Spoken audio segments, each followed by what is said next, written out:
こんにちは、つんです。今回は真似してよかった生活の知恵の第6弾。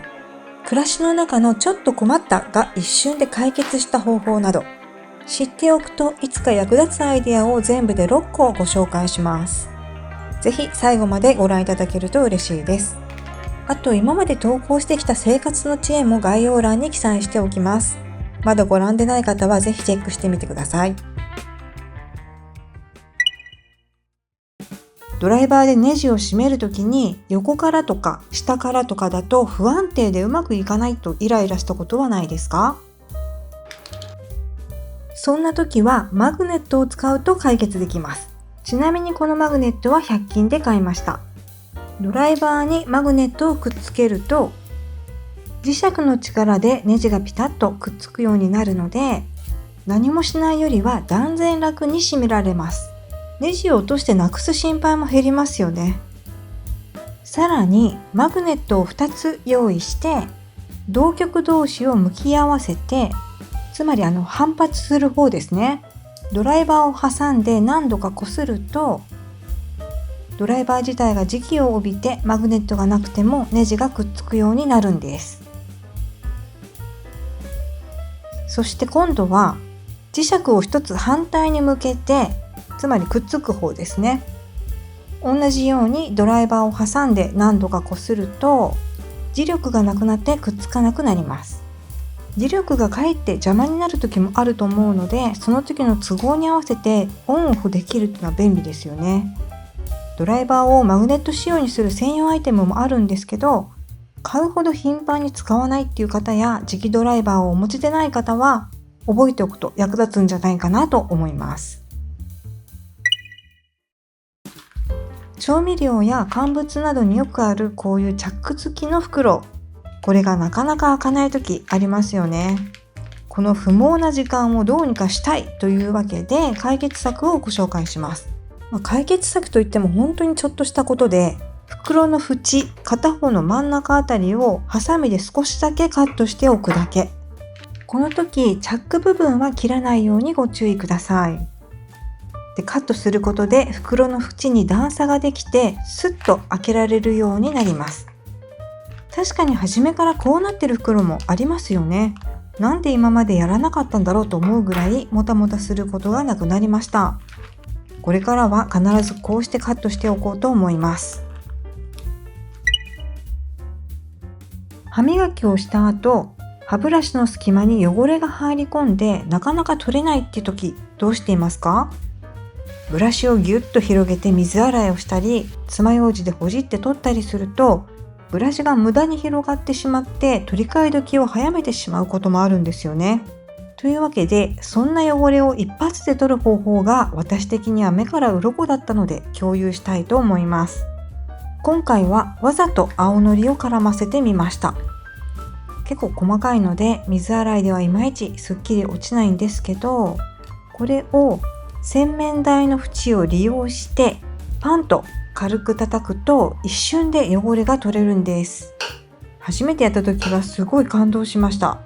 歯磨きした後に気づかない汚れが挟まっていることもあるので、これを知ってからは必ずパンと叩くのが毎日のルーティンになりました。ご存知でなかった方はぜひ一度試してみてください。トウモロコシを料理に使うとき、いつもどうやって粒を外していますか？例えばレシピサイトでトウモロコシを使ったレシピとか見ると、包丁でカットする方法っていうのをよく見かけるんですけど、そうすると芯に胚芽が残りがちですよね。実はその胚芽こそトウモロコシの一番美味しくて栄養のある部分。捨ててしまうのは忍びない。はい、ということで、そんな時はスプーンを使うのがおすすめです。スプーンの柄を粒の下に押し込んで、まずは1列外していきます。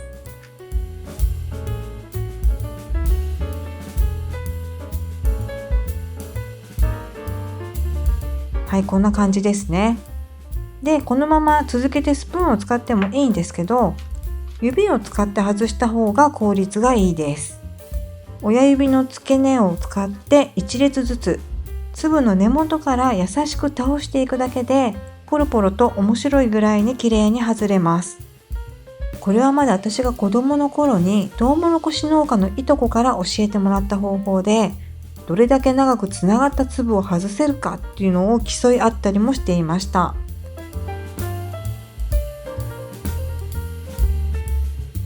はい、外し終わったトウモロコシの芯がこちら。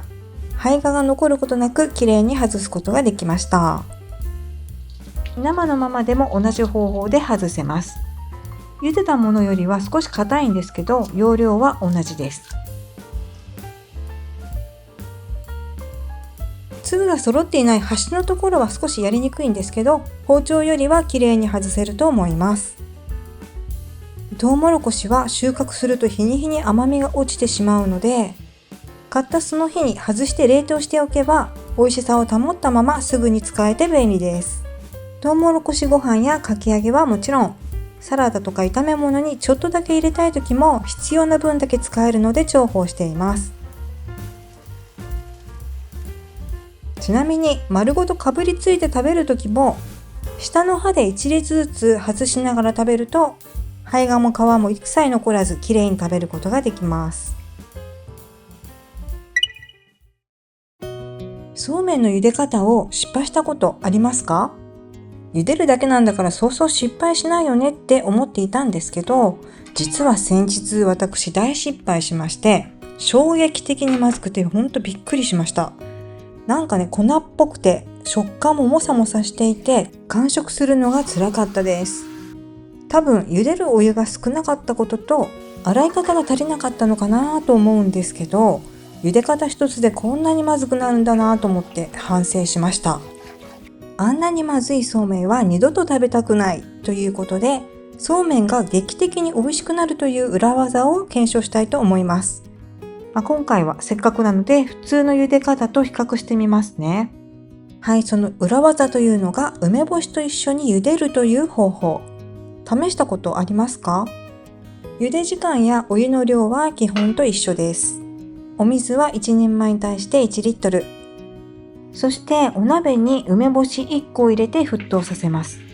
1人前に1つが目安だそうなので、2人前なら水2リットルに梅干し2個ということですね。で、沸いたら火を弱めて 2,3 分そのまま煮ます。で、2、3分経ったら火を強めて沸騰させた後にそうめんをパラパラっと入れて、そのまま1分30秒から2分、通常通りですね、茹でます。梅干しを入れることでお湯が弱酸性になり、でんぷんが溶け出す量を抑えられることでコシが出るんだそうです。あとくっつきにくくもなるみたいですね。はい、茹で上がったら梅干しを取り出して、ぬめりが取れるまでよく揉み洗いをします。前回失敗したので今回は念入りに洗いました。で、水気をよく切って器に盛ります。そうめんがくっつくっていう問題は水と一緒に盛り付ければ解決するんですけど、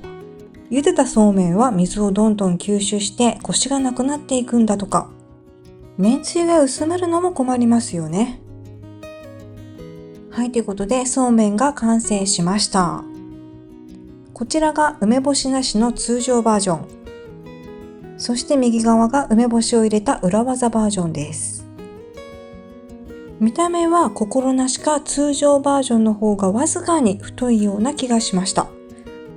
ただセオリーを守って茹でたおかげか、通常バージョンも思いのほかくっつく感じはなかったです。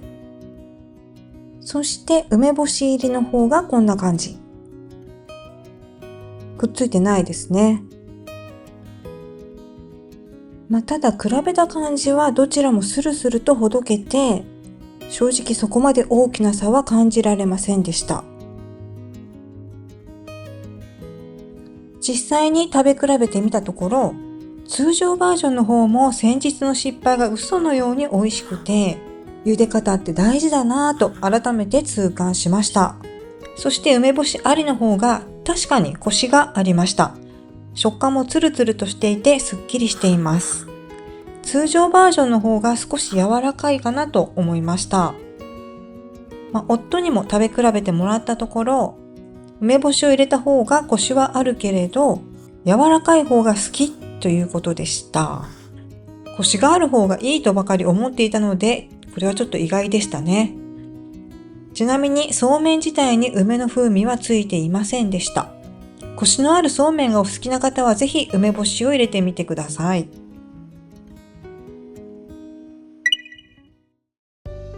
段ボール箱を再利用したい時など、テープを剥がそうとすると、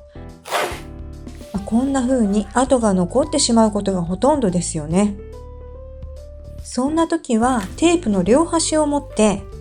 横にぎゅーっと伸ばしながらゆっくり剥がすと、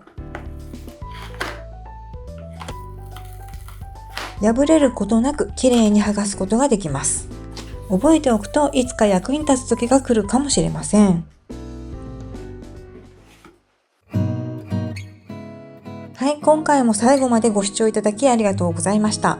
少しでも参考になりましたら高評価やチャンネル登録をいただけると嬉しいです。それではまた次の動画でお会いしましょう。